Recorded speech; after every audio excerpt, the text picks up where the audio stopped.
2 মাসের মধ্যে আত্মপ্রকাশ করবে জুলাই আন্দোলনে নেতৃত্ব দেওয়া শিক্ষার্থীদের রাজনৈতিক দল। বিদ্যমান দলগুলোর তুলনায় বৈশিষ্ট্যে এই সংগঠন পৃথক হবে জানিয়েছেন নেতারা।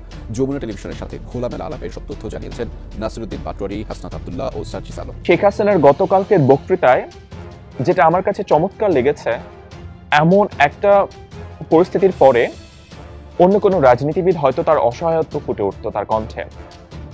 কি করবে সেটা বোঝা যেত না, বুঝতে পারতো না। বাট শেখ হাসিনার ভয়েসে, তার বলায়, তার বলিষ্ঠতায় বারংবার আত্মবিশ্বাস খুঁজে পেয়েছি। আমি বুঝতে পারি রাজনীতিবিদ হিসাবে যে বিএনপি চেতেই পারে আওয়ামী লীগকে নির্বাচনে আসার জন্য, নাহলে আওয়ামী লীগ পরে বলতে থাকবে যে আমাদেরকে নির্বাচনকে বাদ দেওয়া হয়েছে, এই নির্বাচনের গ্রহণযোগ্যতা নাই, এই নির্বাচন আমরা করলে আমরা জিতে যেতাম। কিন্তু আমি একটা কথা পরিষ্কার করে নৈতিকভাবে আমি মনে করি না আওয়ামী লীগের নির্বাচন। আজকে কথা উঠেছে আওয়ামী লীগের রাজনীতি নিষিদ্ধ করার দাবি উঠেছে, এটা জনতার দাবি।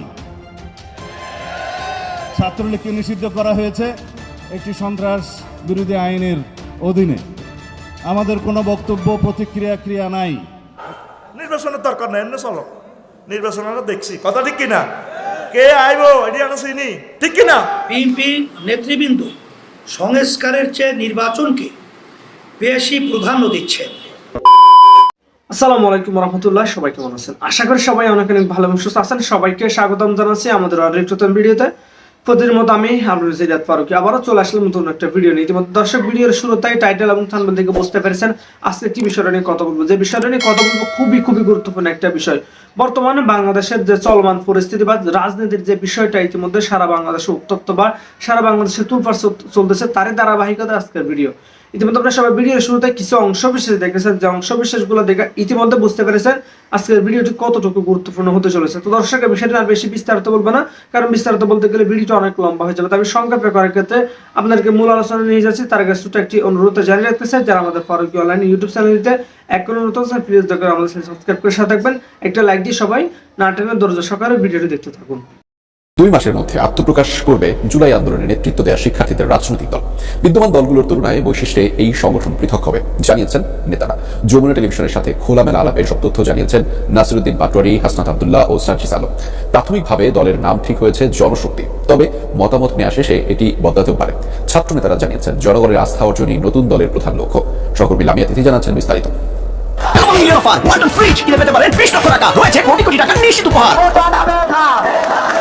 জুলাই আগস্টের আন্দোলন শুরু হয় সরকারি চাকরিতে কোটা বিলোপের দাবিতে।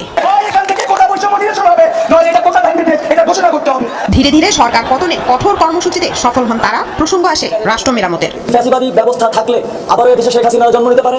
অন্তর্বর্তী অরাজনৈতিক সরকার ধীরে ধীরে এগিয়ে যাবে নির্বাচনের দিকে। জনপ্রতিনিধিদের হাতে দায়িত্ব তুলে দেওয়া দেশ পরিচালনার। 2025 সালের শেষ দিক থেকে 2026 সালের প্রথমার্ধের মধ্যে নির্বাচনের সময় নির্ধারণ করা যায়।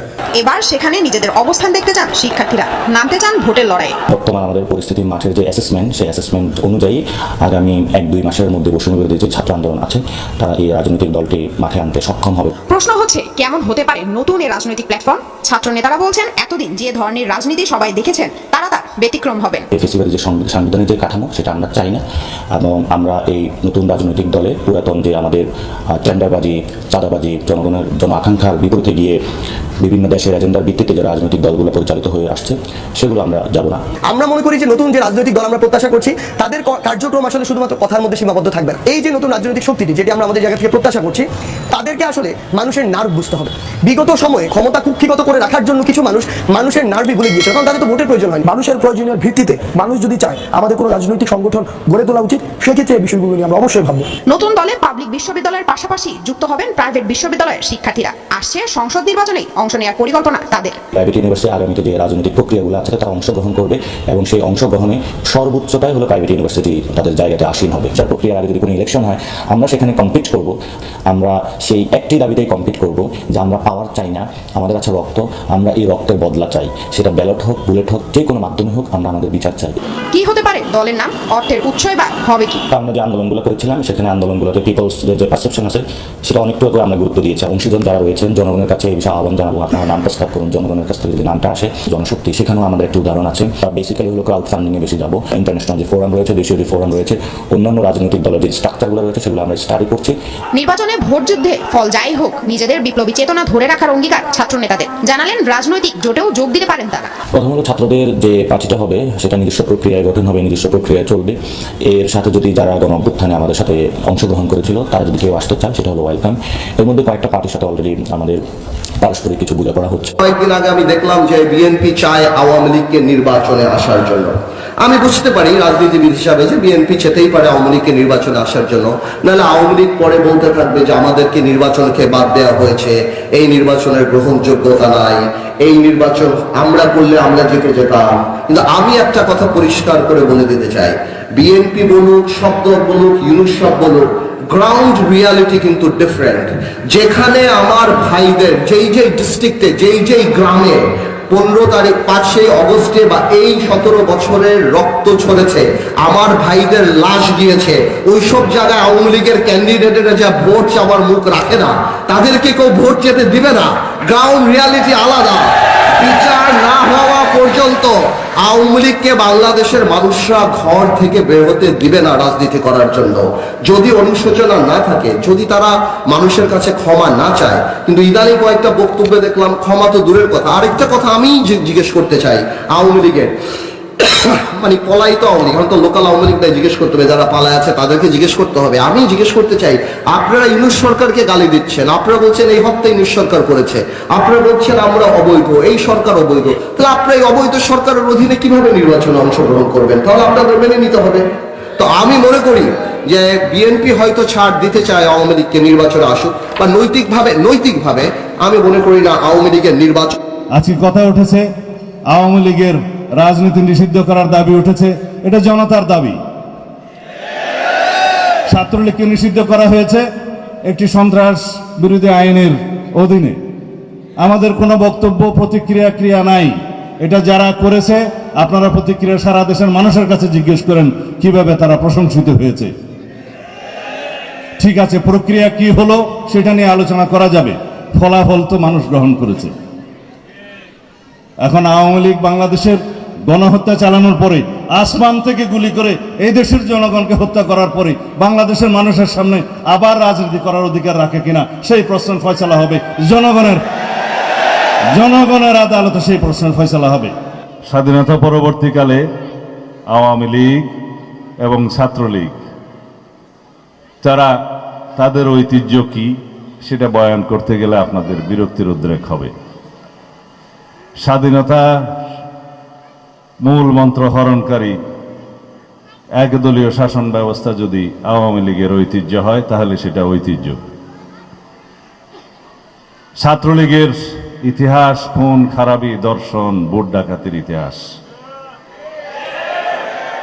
প্রথম বাংলাদেশ 1973 সালে ডাকসুতে ভোট ডাকাতি করে নজির সৃষ্টি করেছে এই ছাত্রলীগ। 75-এর দুর্ভিক্ষের সৃষ্টিকারী আওয়ামী লীগের এটাই ঐতিহ্য। 1975 সালের 25শে জানুয়ারি মাত্র 13 মিনিটের মাথায় রাষ্ট্র ব্যবস্থাকে একদলীয় সরকার ব্যবস্থায়, একদলীয় রাষ্ট্র ব্যবস্থায় গণতন্ত্র কেড়ে নেওয়ার ঐতিহ্য আওয়ামী লীগের ঐতিহ্য। সেই আওয়ামী লীগ 1996 সালে বাংলাদেশের স্যান্ডেলিনা সো রূপচর্চায় আভিজাত্য ভূখণ্ডের সাথে আঘাত করে তথাকথিত শান্তি চুক্তির মাধ্যমে একটি ভূখণ্ডকে সারেন্ডার করে দেওয়ার পায়তারা করেছে, সেটা আজ পর্যন্ত আমরা ভুগছি। এটা আওয়ামী লীগের ঐতিহ্য। 2006 সালের 28 অক্টোবর আগামীকালকে সেটার একটা বার্ষিকী হবে। আমি মনে করেছিলাম বোধহয় সেইটার অগ্রিম কোনো অনুষ্ঠান আজকে হচ্ছে। মানুষকে সাপের মতো পিটিয়ে মারা এবং লাশের উপর দাঁড়িয়ে নৃত্য করার ঐতিহ্য আওয়ামী লীগ এবং ছাত্রলীগের ঐতিহ্য। আমার কাছে একটা পরিসংখ্যান আছে, আমি ভালো বক্তা নই, এত তথ্য দিয়ে কথা বলতে পারবো না। যারা মানবাধিকার সংগঠনের বিভিন্ন তথ্যগুলো চোখ বোলান, অধিকার নামে একটা সংগঠন আছে, তাদের একটা তথ্য কিছুদিন আগে আমি পেয়েছি। আওয়ামী 2009 থেকে এই পর্যন্ত যেই পতনের পূর্ব মুহূর্ত পর্যন্ত হিসাব নিলে, আমি জুলাই আগস্টের হিসাব বাদে বলছি, 7188 জন মানুষ এক্সট্রা জুডিশিয়াল কিলিংয়ের শিকার হয়েছে। তার মধ্যে আছে কাস্টোডিয়াল ডেথ, তার মধ্যে আছে আওয়ামী সন্ত্রাসীদের বিভিন্ন হামলার কারণে এবং সন্ত্রাসী কর্মকাণ্ডের কারণে মৃত্যু, এবং এক্সট্রা জুডিশিয়াল ডেথ 2700। গুমের শিকার হয়েছে 709 জন, তার মধ্যে 155 জন এখনো পর্যন্ত ফিরে আসেনি। আমাদের মতো তারা এত সৌভাগ্যবান হতে পারে নাই। They are not much lucky, যে not yet trust। ট্রাইব্যুনালে একটা সংশোধনী আনার কথা শুনছি, যে সংগঠন হিসাবে, রাজনৈতিক দল হিসাবে যদি গণহত্যার সাথে জড়িত হয়, রাজনৈতিক সিদ্ধান্তের প্রেক্ষিতে রাজনৈতিক দলের প্রধান হিসাবে, রাজনৈতিক সরকারের প্রধান হিসাবে তৎকালীন অবৈধ প্রধানমন্ত্রী হোক, প্রধানমন্ত্রী দেশে ও দেশের বাইরে হোক, ষড়যন্ত্র থেমে নেই। তারেক রহমান বক্তব্য দিচ্ছেন, সেই বক্তব্যে নতুন একটি বক্তব্য নিয়ে এসেছেন। সাম্প্রতিক সময় তারেক রহমানের বক্তব্যে কিন্তু যথেষ্ট পরিমাণ উদ্বেগ, উৎকণ্ঠা এবং নতুন নতুন চ্যালেঞ্জের কথা তার দলের নেতা কর্মীদেরকে স্মরণ করিয়ে দিচ্ছেন। আজকেও যেমন এই কথাটি বললেন যে দেশে এবং দেশের বাইরে ষড়যন্ত্র থেমে নেই। তিনি বলছেন যে দুষ্টু লোকদের দুষ্টামি কিন্তু থেমে নেই, দলের ভিতরে এবং বাইরে হোক অথবা দেশে ও দেশের বাইরে হোক, ষড়যন্ত্র থেমে নেই। কারণ এই দেশের অর্থ সম্পদ, এই দেশের প্রাকৃতিক সম্পদের দিকে অনেকে লোলুপ দৃষ্টিতে তাকিয়ে আছে। বৃহস্পতিবার বিএনপির 3 জেলার নেতাদের জন্য আয়োজিত কর্মশালায় প্রধান অতিথির বক্তব্যে তারেক রহমান এসব কথা বলেন। 31 দফা যে সংস্কার, সেই সংস্কার নিয়ে ধারাবাহিকভাবে বিভিন্ন জেলার সঙ্গে তিনি ভার্চুয়ালি যুক্ত হয়ে বক্তব্য রাখছেন। আজকে মানিকগঞ্জ, মুন্সিগঞ্জ ও নরসিংদী, এই 3টি জেলার সাথে তিনি যুক্ত ছিলেন।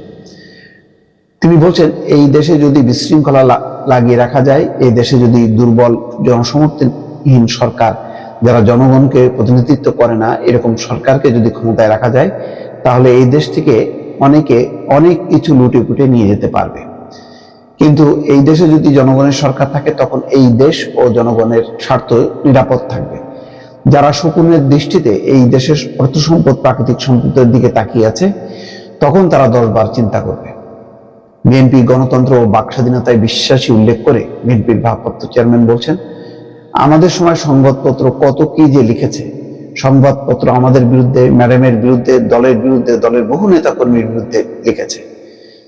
কিন্তু আমরা যখন ক্ষমতা ছিলাম, তখন বলেছি আমরা বাক স্বাধীনতায় বিশ্বাস করি।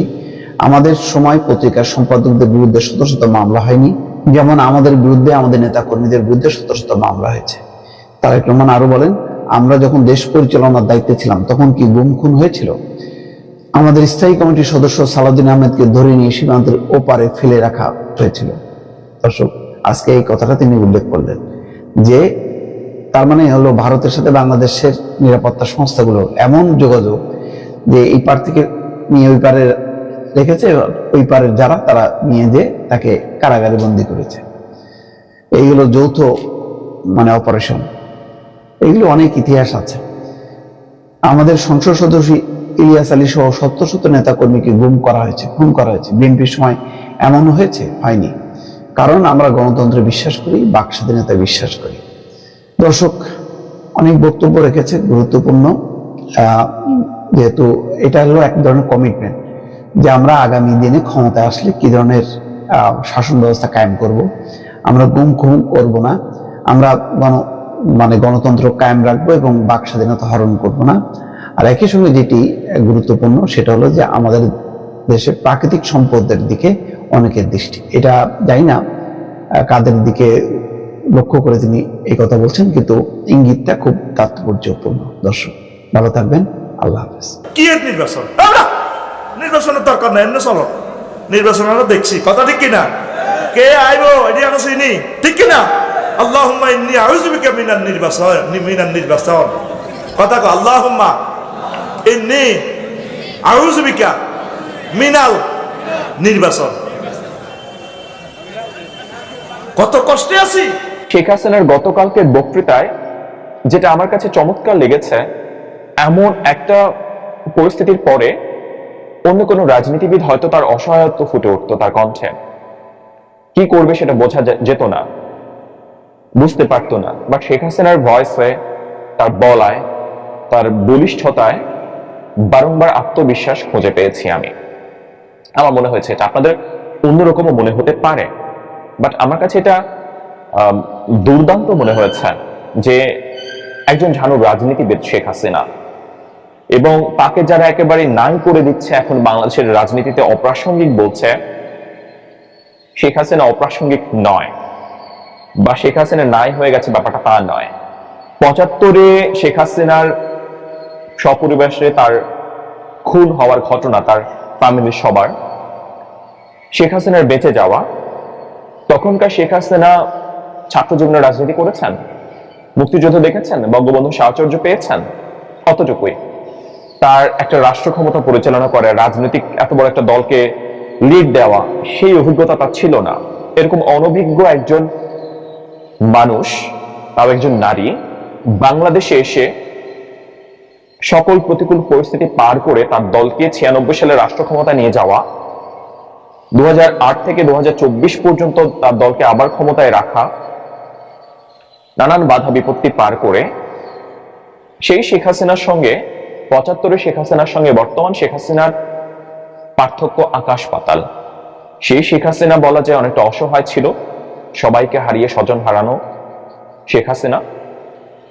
এই শেখ হাসিনা ৭৫-এর শেখ হাসিনার তুলনায় লক্ষ কোটি গুণ শক্তিশালী, আমার যেটা মনে হয়েছে মানসিক ভাবে।